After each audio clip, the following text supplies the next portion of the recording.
عمل کے مطابق کوئی جتنا باعمل ہے، جتنا متقی اور پرہیزگار ہے، اسی حساب سے ان کو اس عالم برزخ سے یہاں دنیا میں آنے کی ان کو مہلت ملتی ہے، اجازت ملتی ہے۔ ہو سکتا ہے کسی کو ہفتے میں ایک دفعہ اجازت ملے، چھٹی ملے، یا اس سے بھی کم عرصے میں ان کو آنے کی اجازت ملے، اور کسی کو مہینے 6 مہینے تک نہ ملے۔ تو وہ ہمارے جو مرحومین ہیں وہ اس جسد جسم مثالی میں وہ اپنے گھر یا اپنے محلے میں وہ ارواح آتی ہیں، اور آنے کے بعد اپنے لاواحقین کو، اپنی اولاد کو، پسماندگان کو وہ اگر اللہ تعالیٰ کی اطاعت میں مصروف دیکھتی ہیں تو خوشحال ہو کے واپس لوٹتی ہیں، اور اگر خدا نخواستہ اس کی اولاد یا پسماندگان اللہ تعالیٰ کی معصیت میں مصروف ہیں، گناہ میں مصروف ہیں، تو وہ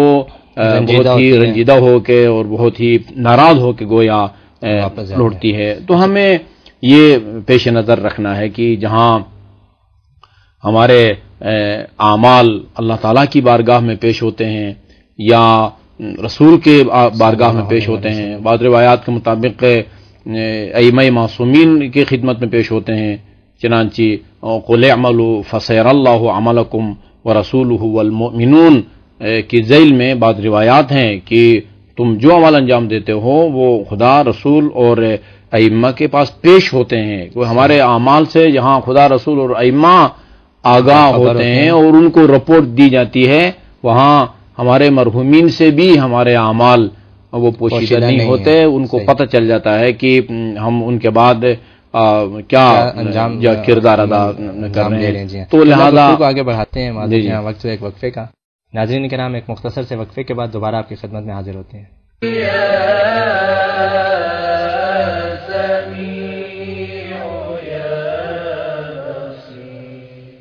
ناظرین کرام، ایک بار پھر آپ کو اپنے پروگرام میں خوش آمدید کہتے ہیں۔ جی قبلہ، بسم اللہ، گفتگو جاری رکھیے۔ جی میں عرض کر رہا تھا کہ جو ہمارے مرحومین ہیں ان کا ایک قسم کا رابطہ رہتا ہے اس جہان مادی سے یا فانی سے، اور یہ اللہ تعالیٰ کا لطف و کرم ہے کہ اگر مرنے والا زندگی میں کوتاہی کرے، کوئی حقوق اس کے ذمے واجب الادا رہ جائیں، تو لواحقین اگر انہیں ہمدردی ہے اور ان سے ادا کر سکتے ہیں، تو دل سوزی ہے تو وہ ادا کر کے اس کو مشکل سے نکال سکتے ہیں۔ صحیح۔ اور بعض مستند نوعیت کے واقعات سے پتہ چلتا ہے کہ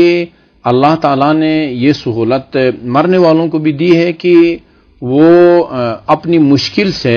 آگاہ بھی کر سکتے ہیں کہ بھئی ہم اس مشکل سے دوچار ہیں، لہذا ہمیں اس مشکل سے وہ نکالو۔ صحیح۔ ابھی خود میرے ساتھ جو واقعہ پیش آیا ہے، ابھی میرے خیال میں چند مہینے پہلے کی بات ہے، وہ ایک خاتون نے مجھے فون کیا اور مجھ سے کہا کہ مولانا صاحب میں کافی دنوں سے اپنے سسر کو خواب میں دیکھ رہی ہوں، تو وہ تو فادر ان لا کہہ رہی تھی کہ میں اپنے فادر ان لا کو کئی ہفتوں سے میں دیکھ رہی ہوں، اور بار بار کہتے ہیں کہ میں مشکل میں ہوں اور مجھے مشکل سے نکالو، اور میرے میاں بھی اس قسم کے خواب دیکھ رہے ہیں، اور وہ بڑے نیک تھے، پرہیزگار تھے، لیکن نہ معلوم وہ کس مشکل میں ہیں۔ تو میں نے پہلا سوال یہی کیا کہ وہ آپ کے جو مرحوم سسر تھے وہ نماز پابندی سے پڑھتے تھے؟ تو کہا نہیں، وہ تو نماز پابندی سے نہیں پڑھتے تھے۔ تو میں نے ٹیلی فون پر بھی ان کو بتایا کہ یہ پھر اللہ تعالیٰ کی عنایت ہے کہ خدا نے اس کو وہ موقع دیا کہ وہ اپنی جو صورتحال ہے یا مشکل ہے اس سے تم کو آگاہ کریں، آپ مدد کر تو سکتے ہیں۔ اب اگر آپ اس کو اپنے سسر کو مشکل سے نکالنا چاہتی ہیں، یا آپ کے میاں اپنے باپ اپنے، اور وہ اتفاق سے جہاں تک مجھے یاد پڑتا بڑا بیٹا بھی تھا، کہا کہ اگر وہ اپنے مرحوم والد کو مشکل سے نکالنا چاہتے ہیں تو وہ حساب کتاب لگائیں، وہ دیکھیں کہ کتنے سال میں ان کا انتقال ہوا ہے، اور یہ کہ جب ایک باپ بیٹا جب زندگی گزارتے ہیں ایک گھر میں، تو بیٹا اندازہ لگا سکتا ہے کہ میرا باپ زندگی میں انہوں نے ایک دفعہ بھی نماز نہیں پڑھی، یا کبھی پڑھتے تھے کبھی نہیں پڑھتے تھے، صبح کی نہیں پڑھتے تھے، ظہر اور مغربین کی پڑھتے تھے، ایک اندازہ وہ لگا سکتا ہے کہ وہ مکمل تارک الصلاۃ تھے، یا یہ ہے کہ مثلا جزوی طور پر آدھی نمازیں انہوں نے پڑھی ہیں، آدھی نہیں پڑھی، تو وہ حساب کر سکتا ہے کہ 16 سال سے لے کر جس عمر میں ان کا انتقال ہوا ہے اس وقت تک جو اس کی ٹوٹل عمر بنتی ہے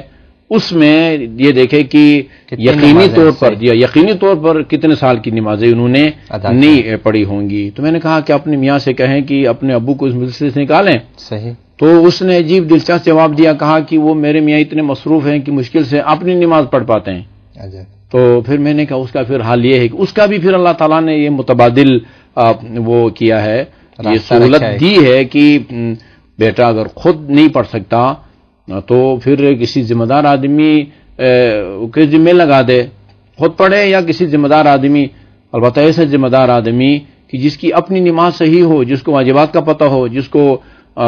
مستحبات نماز کا پتہ ہو, جس کو مطہرات کا پتہ ہو, جس کو نجاسات کا پتہ ہو, پھر اس کا اپنی نماز صحیح ہو. یہ مطلب سمجھ آتا ہے کہ ذمہ دار یعنی جس کو پاکی ناپاکی کا پتہ ہے, جس کی تجوید وغیرہ صحیح ہے. لیکن آپ کہہ رہے ہیں ذمہ دار جس کو یہ پتہ ہو. اب یہ ذمہ دار میرے ذہن میں یہ آ رہا ہے شاید ایسا شخص کہ جو وعدہ وفا کرتا ہو, اجرت لے تو یہ کہنا چاہ رہے ہیں یہ ذمہ دار ہے وہ, یعنی اس کی اپنی نماز صحیح ہو, اور تقریباً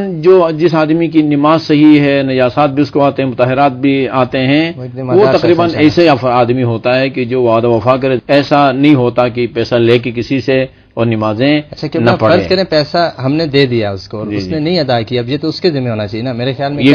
بالکل اگر آپ البتہ ابتدائی طور پر یہ آپ کی ذمہ داری بنتی ہے کہ ایسی جو ہرکس و ناقص کے حوالہ نہ کریں, یا اپنے طور پر آپ ایسے آدمی کو دیں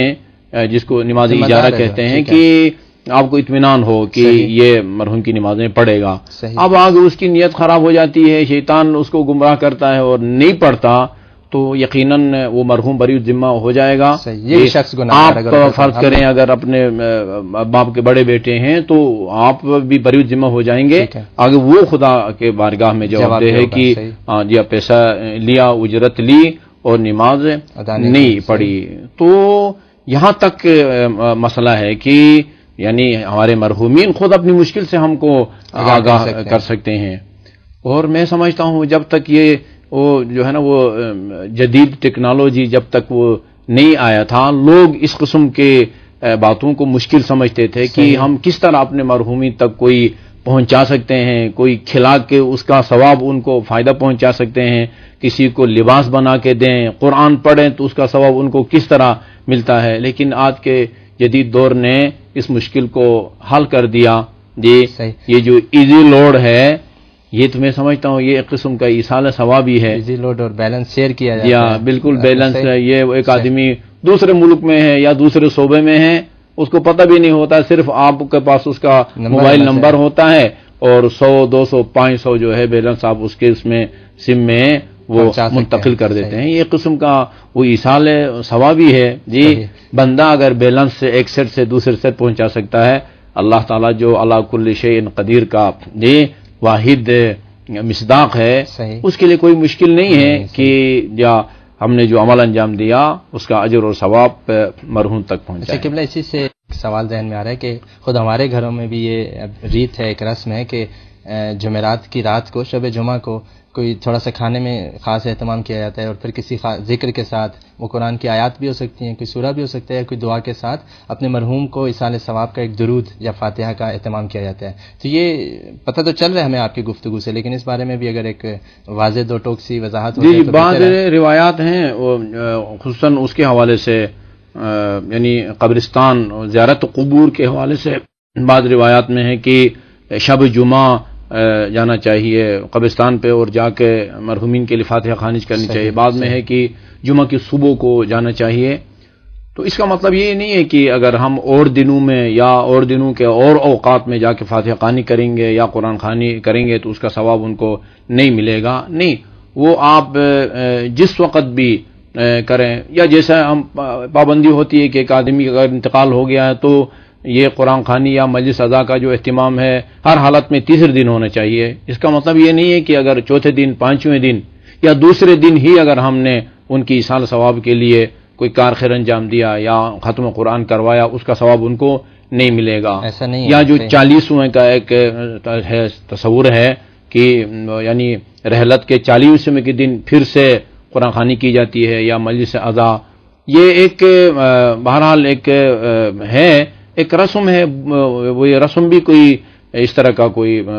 برا رسم نہیں ہے، لیکن اس کا یہ مطلب یہ نہیں لینا چاہیے کہ عین اس تاریخ کو اگر آپ یہ کام نہیں کریں گے تو وہ بے فائدہ ہوگا، یقیناً اس کا فائدہ پہنچتا ہے. یعنی ایسے نہیں ہے کہ جیسے نماز ظہر کا ایک خاص وقت ہے تو اسی طرح یہ خاص وقت مقرر کر دیا، ایسا نہیں خاص یعنی اتنے دن گزرنے کے بعد عمل انجام دیا گیا تو اس کا اجر پہنچے گا، ورنہ ایسا نہیں ہے. ٹھیک ہے. تو آپ اپنے گھر کے اندر بھی جمعرات کے دن یا جمعہ کے دن یا شب جمعہ کوئی بھی کار خیر انجام دیں،